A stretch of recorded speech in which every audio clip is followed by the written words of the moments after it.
दोस्तों जो पहले मैंने वीडियोस बनाई थी बेल पर, किस तरह से बेल ली जाती है, किस तरह से बेल पर आर्ग्यूमेंट्स होते हैं कोर्ट में, फिर चाहे हाई कोर्ट हो, सुप्रीम कोर्ट हो या फिर आपका ट्रायल कोर्ट हो। आप में से बहुत सारे जो वकील साहब हैं, नए वकील साहब या फिर कोई भी जो अभी कानून को सीख रहा है, उन सभी ने हमें बहुत सारे कमेंट किए थे और व्हाट्सएप पर मैसेजेस भी पूछे थे।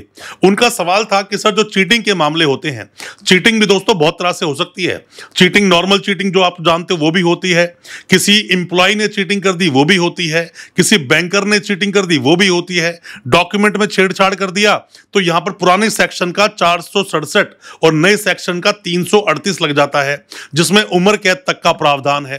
तो मैं आज आपको बताऊंगा कि आप अगर चीटिंग फोर्जरी के मामलों में आर्ग्यूमेंट करने जाते हैं, किन किन बातों का विशेष रूप से आपको ध्यान करना चाहिए, किन बातों से आपकी बेल नहीं होगी, कब तक आपको बेल लगानी चाहिए। आप में से कोई भी नए वकील साहब है, वीडियो बहुत काम का है। आप में से कोई भी लॉ स्टूडेंट है, आपका सगा संबंधी जानकार कोई भी जेल में है या आप पर कोई मुकदमा चल रहा है, केस कोई चल रहा है, तो वीडियो को पूरा देखना। दोस्तों होता क्या है कि आप जब भी कभी बेल मूव करते हो चीटिंग फोर्जरी के मामलों में, तो आपको यह देखना पड़ता है कि मामला सिर्फ चीटिंग का है या फोर्जरी के सेक्शंस उसमें ऐड किए गए हैं। फोर्जरी के सेक्शन कौन कौन से होते हैं? या तो आप उसमें 468 जो पुराना सेक्शन था, जो नया सेक्शन बन गया 336 का सब सेक्शन 3, या बना हो 467 जो पहले था, अब वो सेक्शन बन गया है 338। तो ऐसे मामलों में मान लीजिए कोई डॉक्यूमेंट्स आपके पास आए, क्योंकि सवाल हमारे पास ये था कि सर मुझ पर ये सेक्शन 467 लगना चाहिए या 468 लगना चाहिए, 336 में केस दर्ज होना चाहिए या 338 में केस दर्ज होना चाहिए, सवाल ये था। दोस्तों आप ना देखो, जब भी कभी ऐसे मामले आपके सामने आते हैं फॉर्जरी वाले, जिसमें ये सेक्शंस ऐड होते हैं, तो आपको ये देखना है कि जो फॉर्जरी हुई वो किस तरह से हुई। चीटिंग हुई पैसे की ठगी किसी के साथ हो गई, यहां पर 318 का सब सेक्शन 4 नया सेक्शन बीएनएस का, 420 पुराना वाला सेक्शन इसमें ऐड हो जाता है। अब आपको यहां पे आर्ग्यूमेंट करना है। मान लीजिए कोर्ट में आप चले गए, कोर्ट में गए, आपने जाकर देखा कि भाई मेरा जो क्लाइंट है वो लगभग 1.5 महीने से जेल में बंद है। अभी चार्जशीट तो ऑब्वियसली बात है अभी नहीं आई होगी। जब किसी को अरेस्ट किया तब सेक्शन नॉर्मल थे, मतलब कि 318 का सब सेक्शन 4, ये सिर्फ लगा। 319 भी साथ में एड ऑन किया हुआ था और साथ में 66D लगा रखा था, मतलब आईटी एक्ट। तो नॉर्मल इसमें एफआईआर दर्ज हुई थी। बाद में आपने देखा कि जब आपने बेल लगाई तो वहां पर जो आईओ साहब रिप्लाई लेकर आए, वो बोलते हैं नहीं सर ये मामला तो फॉर्जरी का भी है। डॉक्यूमेंट्स छेड़छाड़ करने के बाद में अकाउंट खुलवाया गया था, उस अकाउंट के आधार पर ही बहुत तगड़ी इसमें चीटिंग हुई है, लाखों करोड़ों रुपए अकाउंट में आए हैं। अब दोस्तों जैसे ही आप तैयारी करके गए थे कुछ और कि मुझे 41A का नोटिस नहीं दिया, दोस्तों एक बात समझो, 35 का सबसेक्शन 3 का जो नोटिस मिलता है ना, वो तब मिलता है जब मामले मैक्सिमम सजा 3 साल की हो। तो जब आपको शुरू में पकड़ा 318 का सबसेक्शन 4 जब सेक्शन लगा, तो तब तो मामला यही था और आपको नोटिस नहीं दिया गया। इल्लीगल कस्टडी का मामला आ जाता है।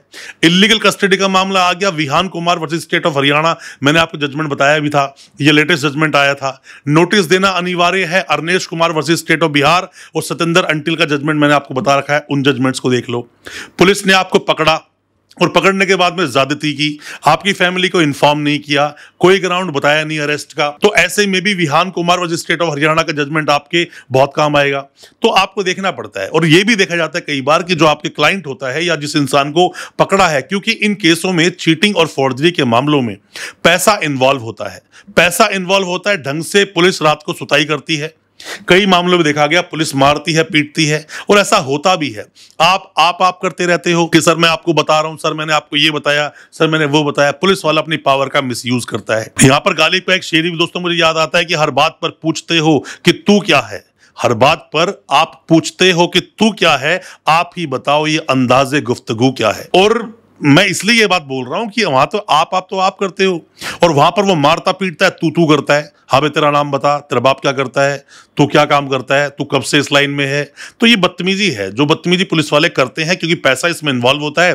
और क्यों पुलिस वाले बदतमीजी करते हैं? पैसा इन्वॉल्व होने की वजह से। ये चीज दोस्तों छुपी नहीं है। अब सेक्शंस की हम बात कर लेते हैं, किन सेक्शंस में ये ऑफेंस दर्ज होते हैं। या तो मामला होगा 318 सबसेक्शन 4 और साथ में 66D लगा रखा होगा उसके अंदर, जो आईटी एक्ट का है, क्योंकि सेक्शंस बदले कौन से हैं? जो एक्ट बदला है आईपीसी, सीआरपीसी, एविडेंस एक्ट जो बदल गए, बीएनएस बन गया, बीएनएसएस बन गया, बीएसए बन गया। पर जो आईटी एक्ट है वो तो अलग से एक्ट है, उसके सेक्शन नहीं बदले हैं। तो इनमें नॉर्मली सेक्शन कौन से होते हैं? नॉर्मल सेक्शन होता है 420 का 318 का सबसेक्शन 4, साथ में लगता है 120 बी जिसका 61 का सबसेक्शन 2, साथ में लगता है 467 जो पुराना सेक्शन है जिसका 338 बन गया, साथ में एक सेक्शन और लगता है 468 जो पुराना वाला सेक्शन है, उसमें क्या लगता है 338 का सबसेक्शन 3, अब ये नया सेक्शन बन गया इसके अंदर। साथ में ही लगता है 471 जो पुराना था उसका 340 का सबसेक्शन 2, अब ये नए कानून में आ गया है। तो ये सब सेक्शंस बदल गए हैं दोस्तों। चीटिंग फॉर्जरी में आपको पहले ये देखना चाहिए, आप कोई भी वकील साहब हैं, पहले तो क्लाइंट से मिलने की कोशिश करो। क्लाइंट से आप अगर मिल लेते हो, मिलने के बाद में सारी बात करो कि भाई तेरी क्या इन्वॉल्वमेंट थी। अगर एंटीसिपेटरी का बेल का मामला आ रहा है तो एंटीसिपेटरी बेल को लड़ने के ग्राउंड्स और अलग होते हैं। इस चैनल पर मैं तो आपको सबको यही बताता हूं किस तरह से आप केस लड़ेंगे। आप नए वकील साहब हैं, आप कोई भी कानून की जानकारी ले रहे हो तो किस तरह से केस को लड़ा जाए, सेक्शंस के बारे में डिटेल में कैसे बेल लोगे, कैसे बेल डिसमिस होगी, ये सब मैंने फाइट फॉर ट्रू अपने दूसरे चैनल में बना रखा है। उस चैनल पे सब वीडियोस आपको देखने को मिल जाएगी, सब वीडियोस आप देख लें और उससे अपने आप को बहुत कुछ आप जानकार बना भी सकोगे। यहां पर नए वकीलों के लिए वीडियोस बनाई जाती है ताकि आपको मैं जानकारी दे सकूं, अपना पर्सनल एक्सपीरियंस जो मैंने लिया है खुद प्रैक्टिस कर ट्रायल कोर्ट्स में, हाई कोर्ट में, सुप्रीम कोर्ट में कई सारे केसेस को जो फाइट किया, उसके आधार पर मैं वीडियो आपके लेकर आया हूं। इसी पर एक वीडियो और लेकर आएंगे कि इन सेक्शंस में सजा कितनी कितनी है, कितनी कितनी सजा होती है, बेल कब तक मिलती है, चार्जशीट कब तक लगती है। इनके बारे में भी आप अगर जानना चाहते हो कमेंट बॉक्स में सवाल पूछना, जो कमेंट बॉक्स में सवाल आते हैं उस पर भी मैं वीडियो लेकर आता हूं। तो उम्मीद करता हूं चीटिंग फॉर्जरी पर जो मैंने आपको बताया आपको समझ आया होगा।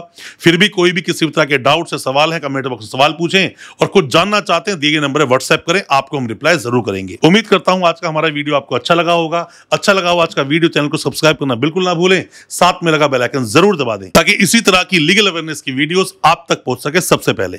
बहुत बहुत शुक्रिया और धन्यवाद हमारे इस वीडियो के साथ बने रहने के लिए।